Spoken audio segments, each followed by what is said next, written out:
Um, there is a Norwegian saying, "Sitika ina nur al toparuta." Right? Sure. Did anybody understand that? No. Okay. Can you imagine if I only spoke Norwegian? And my apologies to anybody who does understand Norwegian, because I probably just killed that. But imagine if I only spoke Norwegian and you only spoke English. We would have a very difficult time having any kind of conversation or understanding each other.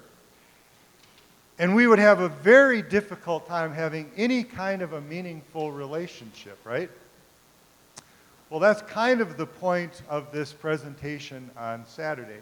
God tells us what love is on the pages of Scripture, but this guy, Gary Chapman, wrote a really fascinating book called The 5 Love Languages, and in it, he makes the point that we communicate love using different languages, we all use different means to communicate love, and we experience love different ways with different languages, so to speak. And so we're going to talk about on Saturday we're going to talk about those 5 love languages and the different ways that we can communicate and hear and feel other people's love towards us. And so very much encourage and invite all of you to join me on that. Love to have you. It's a great opportunity. If there's anybody that you know that you think might benefit from this presentation, please ask them to come along. We've got the sheets being handed out that you can share with people. But yeah, it's just a great opportunity. And it is for singles as well as couples.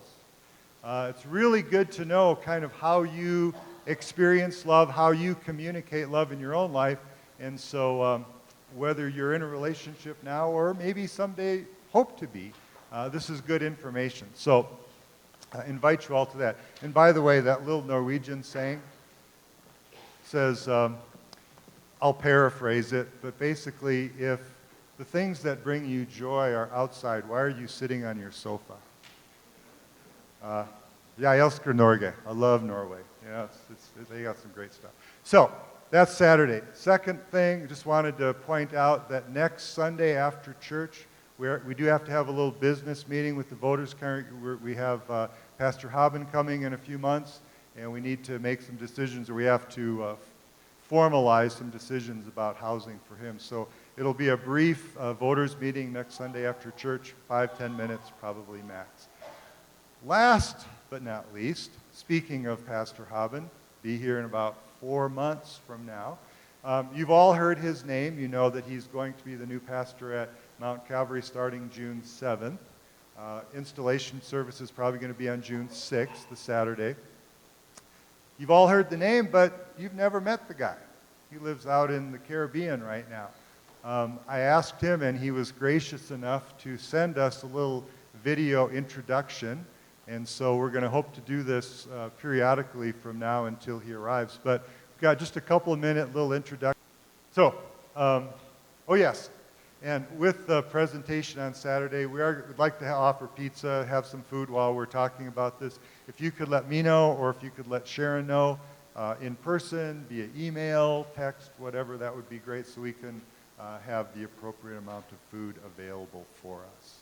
So, thank you for that. I will now turn it over to Norbert, who will share with us, hopefully, this brief announcement from Pastor Habban. Hello, good morning, members of Mt.Calvary Lutheran Church in Flagstaff, Arizona. Pastor Daniel Habban here. It's Friday, February 6th. I'm on my way out to do a shut-in call in a town called Bethesda, about a half hour away from our church. So I just wanted to send greetings, let you know that we are excited about coming. It's going to be a little while yet. We don't leave Antigua till May 18th. My last Sunday here will be May 17th. And then we head up to Wisconsin, where my oldest daughter Maya will graduate from Luther Prep School. And my second daughter Maureen is currently a 10th grader there. And I've got 2 more daughters here on island with me. Jemima is in 8th grade. She'll be headed to prep next year. And then Jolie's in 5th grade, so she'll be with us in Flagstaff. My wife Sarah is at home today, day off. She teaches remedial classes at St. John's Lutheran School. So she works with about 50 to 60 children every week, helping them with their reading and their writing. What else? She plays the keyboard for the church, and she does her hand writing devotions and things for Time of Grace. She's my tireless editor on things that I write as well. What are the things that we're looking forward to there at Mount Calvary? I'm looking forward to getting back to a small church feel, to being able to preach every Sunday, do Bible class every Sunday. We have 500 members here at St. John's Lutheran Church, and so it's just a lot of people to keep track of, a lot of people to get to know. On top of that, we have 375 students at the school. So my mornings are mainly spent greeting families as they come, in the afternoons greeting them as they come to pick up their children. I will miss that, but it's great to hear that you've got a thriving preschool there, and I'm looking forward to doing some of the same things, getting to know those families and their children. We're also looking forward to poking around the area once we get to Flagstaff. Last summer we were on furlough and we passed close to you. We did a couple of days in Grand Canyon before we headed north. We were on our way back up to Canada to visit friends there. I served in Canada for 18 years before we came down here to Antigua. Keep us in your prayers as we undergo the transition. We haven't started packing yet, just because we have a lot of ministry left to do. But we do have to do things like sell the parsonage for the mission board. I know a lot of you have had to do that sort of thing, sell your house before you move on to the next place. It's a new experience for us, and with it being in a foreign country, there's that added wrinkle as well. So pray that the Lord open doors and makes those things go smoothly. I hope that we'll check in with you again, maybe through video or through pictures. My family's not with me right now. They're at school or at home or away to school in the States. Blessings on your day or on your worship if you're viewing this at church. Jesus be with you.